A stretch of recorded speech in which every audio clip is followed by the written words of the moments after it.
Right. So we changed the title a little bit. You might have thought that we were going to be talking about three-part variations on three different types of cubes, and we are. But we're going to talk about other pieces that are in this exhibition that we put together. So we're going to start with that. But first, we're going to start with a mathematical counting problem. And this is one of these dreaded word problems. And it's even scarier than that, because I'm going to ask you to imagine that you're an associate dean. And that, so that's going to require you to do all sorts of things that maybe you didn't feel that you'd be doing. One of them, this is done regularly, is taking a group of faculty and forming committees. How many committees could be formed if we have a group of 4 faculty members? The names of these faculty members in this exercise are Vera, Horton, Dawn, and Upton. So how many committees could be formed from these 4 people? Well, the associate dean could reach out to Vera and say, Vera, you're a star. I need you to be on this committee. You're perfect for this committee. And Vera could say yes because Vera wants to, or Vera feels pressured to do so. And in any case, we have a committee of size 1 consisting of Vera and no one else. Another possibility would be a different committee of size 1 consisting of just Horton. Same sort of story. We could also have a committee of size 1 that just consists of Dawn, and a final committee of size 1 just consisting of Upton. So there are 4 different committees of size 1 that could be formed from these 4 people. But when we think of committees, we don't think of just one-person committees. That's no fun. We could have committees of size 2. So the associate dean could approach Vera and Horton. You're both stars. You need to be on this committee. The committee will be optimal if you 2 join. And they do, for whatever reasons. So that's one example of a committee of size 2. Here's another, Vera and Dawn. Here's another one, Vera and Upton. You can see where this is going. Horton and Dawn, Horton and Upton, and the final one of size 2, Dawn and Upton. 6 different committees of size 2 to go along with the 4 different committees of size 1. Well, what about committees of size 3? We can do them, yeah, of course. We could have the associate dean approach Vera, Horton, and Dawn, committee of size 3, number 1. We could have them approach Vera, Horton, and Upton, another committee of size 3. Another committee of size 3, Vera, Dawn, and Upton. And the final one of size 3, Horton, Dawn, and Upton. There's one more possibility.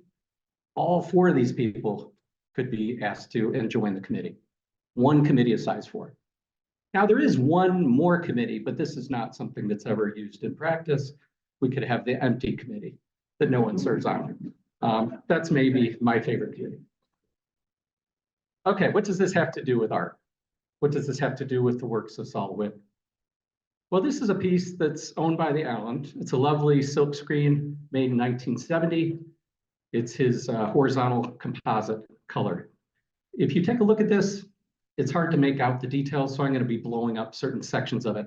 I definitely encourage you to go to the exhibition after or sometime later and really look at it in person. It just looks so much nicer with your own naked eyes instead of on a screen. We're going to look panel by panel. There's 15 panels. Okay, the first one. Blow it up. What do we see? Just vertical lines. V for vertical, V for Vera. The next panel. Horizontal lines. H for horizontal, H for Horton. The third one. Blow it up. Downward sloping diagonal lines. Oops, I don't have it showing. Downward sloping diagonal lines. Thank you, Grace. All right, the fourth one. Upward sloping diagonal lines. Okay, we have 4 different types of lines that LeWitt allowed himself to use, and these first 4 panels each show one type of line. It's kind of like, well, the same structure as the 4 different types of committees. So what's going to happen next in the next panels? Well, we're going to take 2 types of lines. Okay, this one, we have the verticals and the horizontals. And again, go to the exhibition and check this out. He also used different colors for the lines. If you look at the exhibition, you'll see that the vertical lines are all black and the horizontal lines are all yellow. Okay, the next one. I'll start to go a little faster. We have the verticals and the downward sloping diagonals. Verticals are black, downward sloping diagonals are, I'm colorblind. Blue? Yeah. Okay, the next one. These are verticals and upward sloping diagonal. Okay, you get the idea. There's 6 different panels that are made up of taking 2 types of lines at once and displaying them. This is the last of them, of the 2 lines at a time. And then there's panels that show 3 at a time. Vertical, horizontal, downward sloping diagonal. Vera, Horton, Dawn. Another one, Vera, Horton, Upton. Vertical, horizontal, upward sloping diagonal. Okay, having trouble with my dexterity here. Vertical, downward sloping diagonal, upward sloping diagonal. The last of the 3s, horizontal, downward sloping diagonal, upward sloping diagonal. And then the last panel, it's going to be all of them at once. So hopefully you now understand the structure that's present mathematically in this lovely LeWitt piece. It's completely analogous to this word problem involving the associate dean forming committees. And now we're going to turn to another LeWitt piece. Hello, everyone.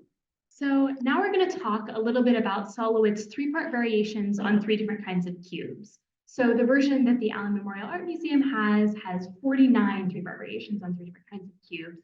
These are enamel steel cubes, which you can see in the exhibit just behind us. But yeah, let's talk over what this does mathematically. So from the curatorial files that the Allen has, we can see that LeWitt had very specific ways of referring to these different types of cubes. So this is from an earlier curatorial file, which had 47. You'll remember the Allen has 49. But LeWitt uses these 3 different types of cubes. So first is the 1 cube. That is the solid cube on the far left. This has no sides removed, all 6 sides. The one in the middle is the 2 cube. This is the cube with opposite sides removed. We like to call this one the tunnel cube. So if you had a little bunny, the bunny could go right through the tunnel. And then the 3 cube, the last cube on the right, is the cube with 1 side removed. So that's just going to be like a little box that the bunny could sit in.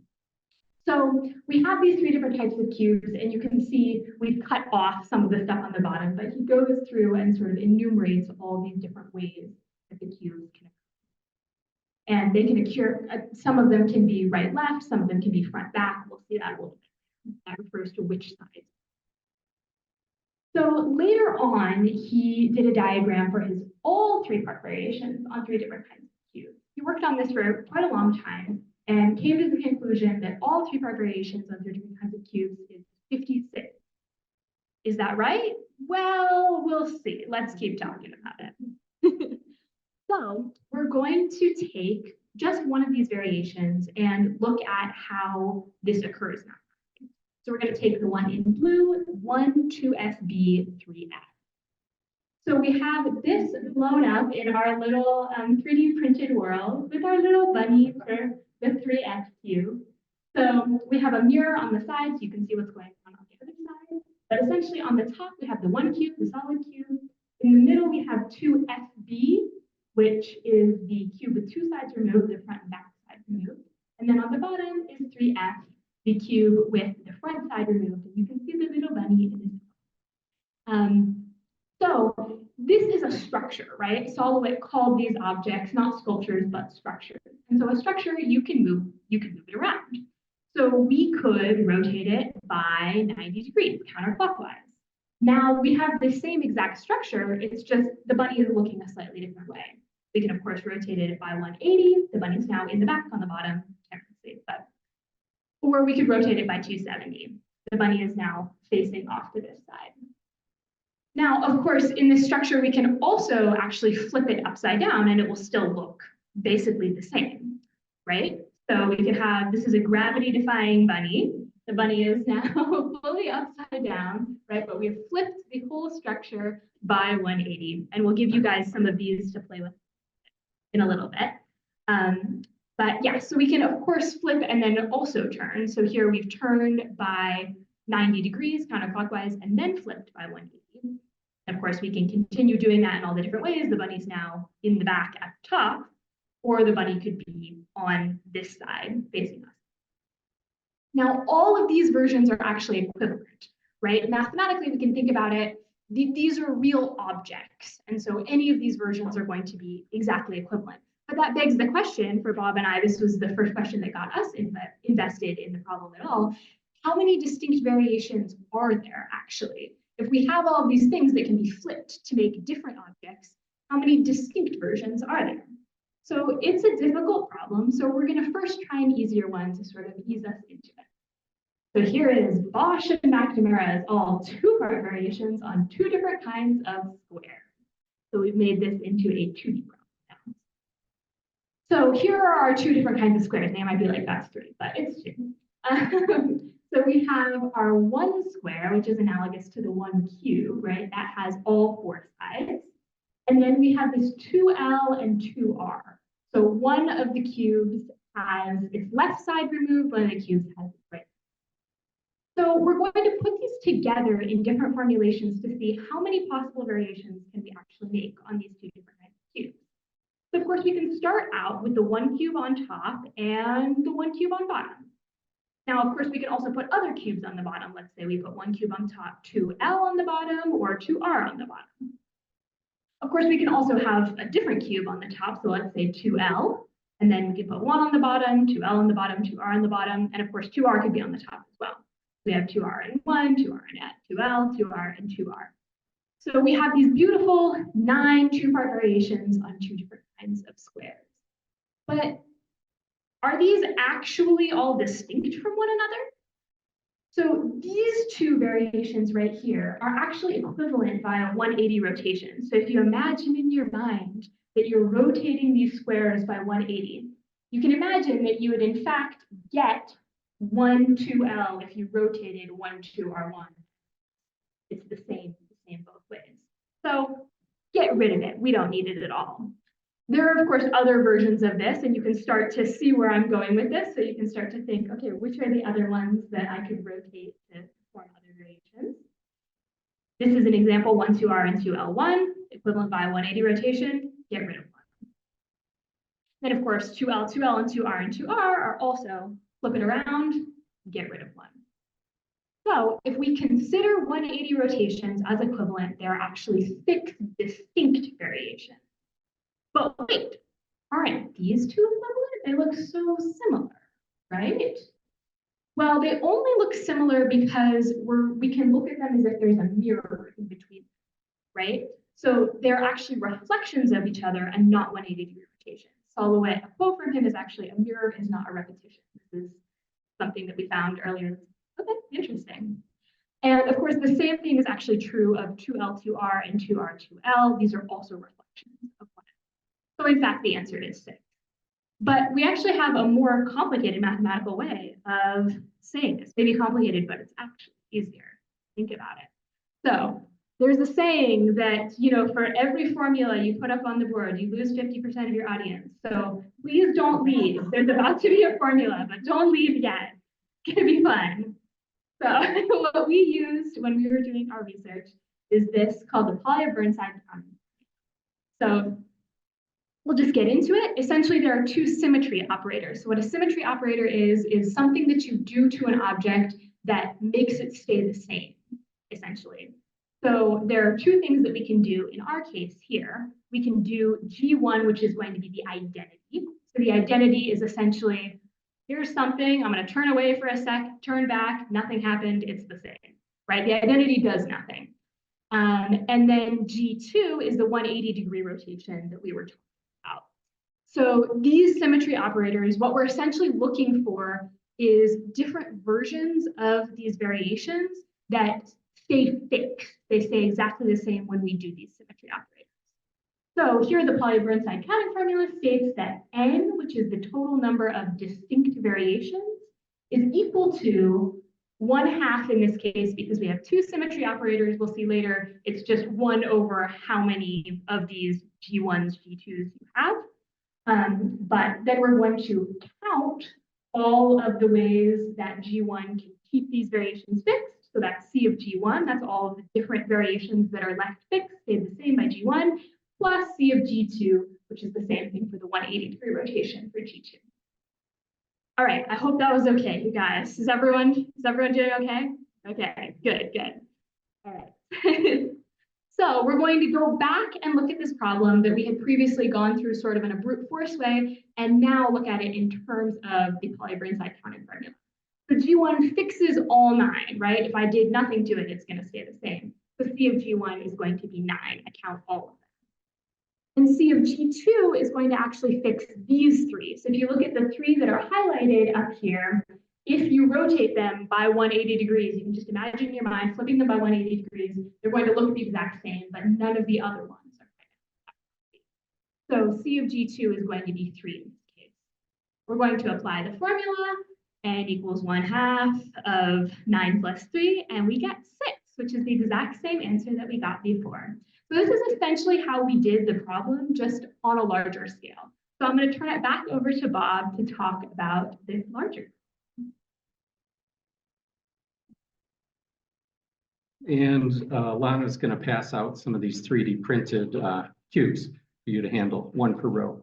All right, so we have this slide up here showing the Allen's 49 3-part variations, and we're going to revisit some of the pictures that Ilana showed before. So this is his first variation, the 1, 2FB, 3F. And what I want to do is show a notation scheme that we developed for representing this. I don't have the artistic ability to make a drawing like LeWitt did. I love his drawings of his cubes.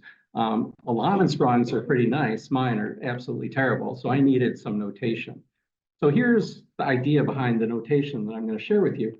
Imagine taking like horizontal planes, slicers, and slicing through the middle of each cube. Okay, if you do that, in black, you see what you get. A horizontal slice through the 1 cube, the solid cube, leaves you with a square. A horizontal slice through the 2 cube with front and back sides removed leaves you with 2 parallel lines, 1 for the left side, 1 for the right side. And a horizontal slice through the middle of the bottom cube, the 3F, leaves you with a U-shaped curve.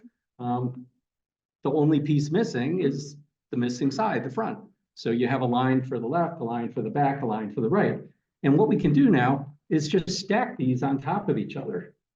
Okay, so it's kind of like 3-layered onion. In the center, you have a square that's telling you what's going on in the top. And then you have 2 parallel vertical lines in the middle, and they're telling you what's happening in the middle layer.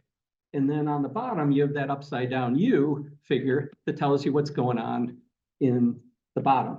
And this is our diagram for what happens to this particular object when you do nothing at all to it, when you leave it alone, when you apply the identity symmetry operator G1 to it. So what are the diagrams you get when you apply the other types of things you can do that Ilana described? You could rotate by 90, and that diagram, you can easily, if you have additional time, I'm not expecting you to be able to learn our system right now, but if you practice with it a little bit, you can see that the one diagram here turns into this diagram. You just rotate it basically, and then rotate it again to rotate by 180 degrees, and rotate it one more time to get it by 270. And then the flipping changes the bottom and the top, so you can get accustomed to doing that. And then you can flip and rotate, flip and rotate, flip and rotate. So you end up with basically 8 nice simple diagrams that you can draw that correspond to the different ways you can place this object on the table. These are our 8 different symmetry operators. And you can now go ahead and do the work of computing the C things that Ilana was talking about. C of G1, C of G2, C of G3. You have to do 8 of these up through C of G8. In a way, you're making the problem easier by breaking it into cases and then averaging the results of these cases. So Ilana did a lot of work on this. You know, Hannah mentioned that there was a lot of work that went on in building the exhibition. There was a lot of work that went on this. And what I'm sharing with you now is Ilana's initial notebook. So you're seeing a mathematician's first draft at something, which you normally don't get to see. Usually with mathematicians, you see their final work, but here you're seeing her original notebooks, and these might be valuable someday, so save these. Okay. So this is all the work here for doing these computations, these C of G computations. And there at the bottom, you have a brute force calculation of C of G1, 343. And then there's brute force calculations for C of G2, C of G3, etc. And I'm going through rapidly because I'm not expecting you to actually visually process and read and understand all this stuff. We're just providing proof that we did the work, that Ilana did. Okay, and we keep going and keep going. There's like 10 pages of this.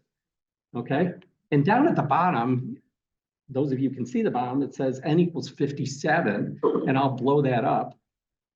There's Ilana's handwriting for the Puglia-Burnside counting theorem. N equals 1/8 times, the sum of 8 different C of G things. And when you do that averaging, it works out to be 57. So LeWitt maybe missed one.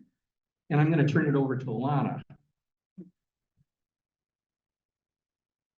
So yeah, I think he did miss one. And here it is. This is the 57th and final variation. There are no more. I mean, we've done the math. And there are these 8 ways of representing this version. And it's actually interesting because this version does not appear in the all 3-part variations on 3 different kinds of cubes that we saw earlier. That has 56, but it actually does appear in the Allen's earlier notes on it, which is something that we didn't know until we were able to come in and look at some of the curatorial files, which is really cool for us. He did unfortunately miss another one in that one, so whatever. He got mixed up, which is understandable. This is very complicated. So if you want to go back over to our exhibit, you'll see all of these 3D printed versions, some of which you guys are holding right now. And the white ones are the ones that appear in the Allen's 49. The yellow ones appear in the 56. And then the red one is the new one, the 57th version that we are talking about. So yeah, that's basically it. We wanted to end with a few little quotes on LeWitt's process. So LeWitt was working with what's called conceptual art. I'll refer to the kind of art in which I'm involved as conceptual art. In conceptual art, the idea or concept is the most important aspect of the work. So that was something that we were really thinking about a lot as we were doing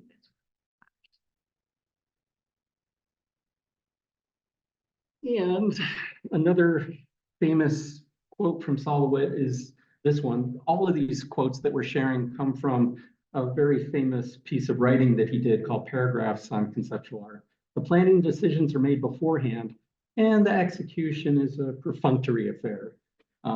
Tone added by me, I guess.